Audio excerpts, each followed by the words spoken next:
टेररिस्टची तुलना तुम्ही मराठी माणसाशी करत आहात, हे कसं तुम्ही आणि आम्ही सर्वजण खपून घेणार? त्यामुळे स्टेटमेंट देत असताना जरा विचार करून तरी तुम्ही स्टेटमेंट द्यावी। मराठी माणसं जी या महाराष्ट्रामध्ये यांना तुम्ही तर दहशतवादी म्हणत असाल, हे आम्ही सर्वजण कसे खपून घेऊ? त्यामुळे आशिष शेलारजींचं जे वक्तव्य आहे त्याचा निषेध मी करतो। मारहाण करण्याचं समर्थन मी करतच नाही। मी कुठल्या भाषेचा दुराग्रह द्वेष त्याचंही समर्थन करत नाही। पहलगामच्या अतिरेक्यांची तुलना करणं हे म्हणजे अतिच झालं। मराठी माणसाला तुम्ही जिहादी म्हणणार, मराठी माणसाला तुम्ही अतिरेकी म्हणणार, ठीक आहे ना? काही जणांच्या भावना वेगळ्या आहेत, काही जणांच्या भावना वेगळ्या आहेत।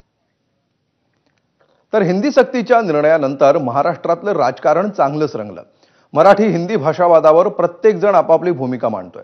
अशातच आता या वादावर संघाचीही भूमिका समोर आलेली आहे। भारतामध्ये सर्वच भाषा या राष्ट्रभाषा आहेत, राष्ट्रीय भाषा आहेत। पहिलीपासून सर्वजण आपल्याच मातृभाषेमध्ये शिक्षण घेतात, अशी भूमिका राष्ट्रीय स्वयंसेवक संघाने मांडली आहे।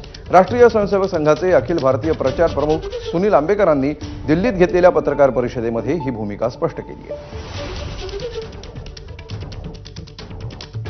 संघ की मतलब बहुत पहले से ये भूमिका है कि भारत की सभी भाषा राष्ट्रीय भाषा है और अपने अपने जगहों पर लोग अपनी अपनी भाषा में और बातें करते हैं। प्राथमिक शिक्षा उसी में लेना चाहिए, ये आग्रह भी सबका लगा हुआ है।